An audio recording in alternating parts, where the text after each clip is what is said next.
اعوذ باللہ من الشیطان الرجیم بسم اللہ الرحمن الرحیم السلام علیکم ورحمۃ اللہ وبرکاتہ۔ فہم دین پروگرام کے ساتھ آپ کا میزبان انعام احمد حاضر ہے۔ آج ہم ایک نئے عنوان کے ساتھ حاضر ہوئے۔ ہمارے ساتھ جو ہماری مہمان شخصیت ہے وہ کسی تعارف کے محتاج نہیں۔ ہمارے ساتھ تشریف فرما جناب محترم المقام ڈاکٹر مفتی محمد امتیاز احمد حقانی صاحب، جناب کو خوش آمدید کہتے ہیں۔ السلام علیکم ورحمۃ اللہ۔ آپ تشریف لائیں۔ آپ سے آج جو ہم نے گفتگو کرنی ہے وہ حج کے متعلق۔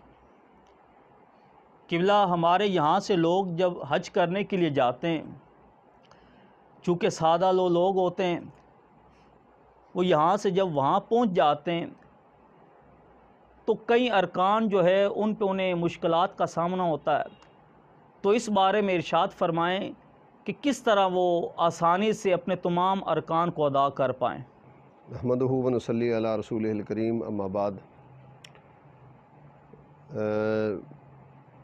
صاحبزادہ صاحب، آپ نے بڑا اہم سوال جو ہے وہ جو کہ ہمارے سادہ لوگوں کو بہت زیادہ مشکلات کا سامنا کرنا پڑتا ہے، تو اس کا حل یہ ہے کہ اتنے پیسے خرچ کیے جاتے ہیں، تھوڑا سا 20 دن 30 دن کسی عالم دین سے، کسی محلے کے امام سے، یا جس نے حج کیا ہوا ہے، پڑھا لکھا شخص ہے، مسائل کو جانتا ہے، تو اس سے تھوڑی سی تربیت جو ہے وہ حاصل کرنے کی ضرورت ہے۔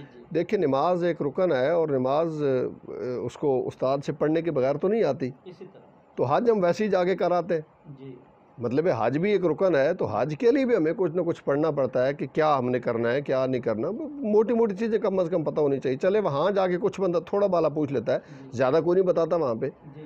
تو یہ ذمہ داری ہے ان احباب کی جو لے جاتے ہیں، ان کو چاہیے کہ وہ اہتمام کرتے ہیں، تو ان کو چاہیے کہ وہ اس کو کریں۔ اور بالکل آپ نے بڑی اہم بات کی ہے کہ ہمارے معاشرے میں، ہمارے ایک پنجاب سے ادھر سے حاجی صاحب گئے، تو جو وقوف عرفہ ہوتا ہے، وہ آپ کو پتہ ہے کہ اگر وہ نہیں ہوا تو حج ہی نہیں ہوا بندے کا۔ اس دن وہ اس کے دوسرے جو ساتھی تھے سب تیار ہوئے، اور وہ بلانے والے آئے، اور نیچے بس کھڑی ہے، 4تھی منزل پہ ان کی رہائش تھی۔ تو وہ واش روم میں تھے حاجی صاحب، اور باقی جو تھے وہ انہوں نے سمجھا کہ وہ چلے گئے نیچے۔ انہوں نے جناب جلدی جلدی کی اور جا کے بیٹھ کے وہ بس پہ کہ یہ ساتھی ہمارا آ گئے، تو وہ پیچھے واش روم میں تھے، تالا لگا کے آ گئے۔ اب یہ تو نکل پڑے، وہ دروازہ کھٹکھٹاتا رہا، اب اوپر سے کون سنتا اس کی۔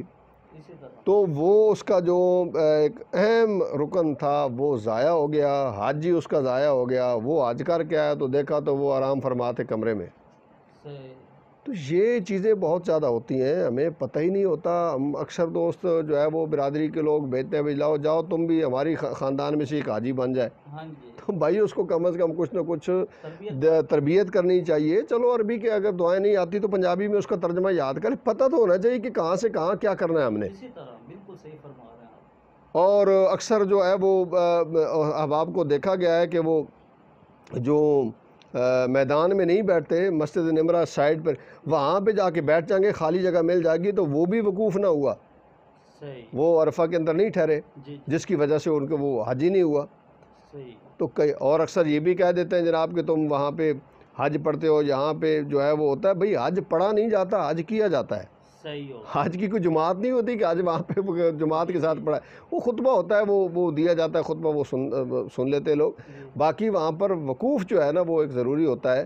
تو یہ کئی چیزیں ایسی ہیں کہ جس دم کس پر آتا ہے، اب لوگوں کو دم بتایا جائے تو وہ یہ دم سمجھ لیتے ہیں ہمارے والا، یہ دم ہے، حالانکہ اس دم کا معنی اور ہے۔ تو یہ چیزیں ساری تھوڑی تھوڑی کم از کم سادے انداز سے حج کرنے سے پہلے دیکھیں، 5 لاکھ 6 لاکھ روپے لگتا ہے، اتنا زیادہ پیسے لگا کے بندہ جائے اور پھر حج پورا نہ ہو اور ویسے کیسے محروم آ جائے، کتنی بڑی بدقسمتی کی بات ہے۔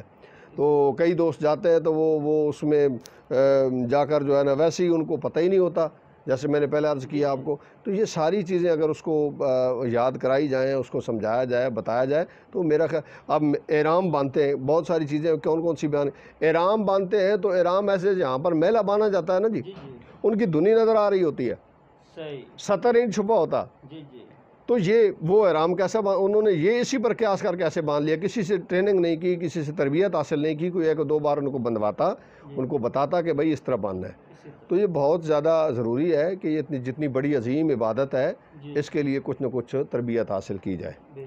اللہ پاک ہمیں اچھے طریقے کے ساتھ حج اور سارے ارکان ادا کرنے کی توفیق عطا فرمائے۔ مہربانی قبلہ، بہت مشکور ہیں آپ کے کہ آپ نے بہت مسئلہ کی طرف آپ نے جو ہے رہنمائی فرمائی۔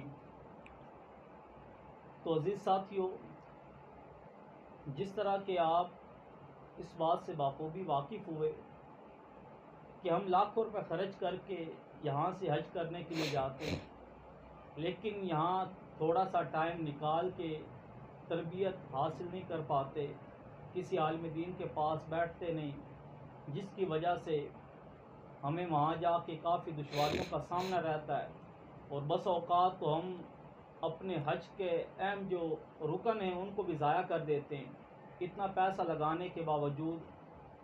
تو جس طرح قبلہ علامہ صاحب فرما رہے تھے کہ ہمیں چاہیے کہ یہاں پہلے تربیت حاصل کریں، تو جس طرح ہم نے لاکھوں روپیہ یہاں سے خرچ کر کے وہاں جانا ہے اور اپنا حج ہی مکمل نہ کر پائے تو پھر پیسہ بھی ضائع ہوا اور دل کے اندر ایک بوجھ بھی محسوس رہتا ہے۔ تو خالق کائنات ہمیں حقیقی معنوں میں سمجھ بوجھ عطا فرمائے اور صحیح طریقے سے جو بھی ہم ارکان حج کے ادا کرنا چاہتے ہیں اس سے قبل اس کو سمجھنے اور اس پہ تیاری کرنے کی بھی خالق کائنات توفیق عطا فرمائے۔ اسی کے ساتھ اپنے میزبان انعام احمد کو اجازت دیجیے۔ اللہ حافظ۔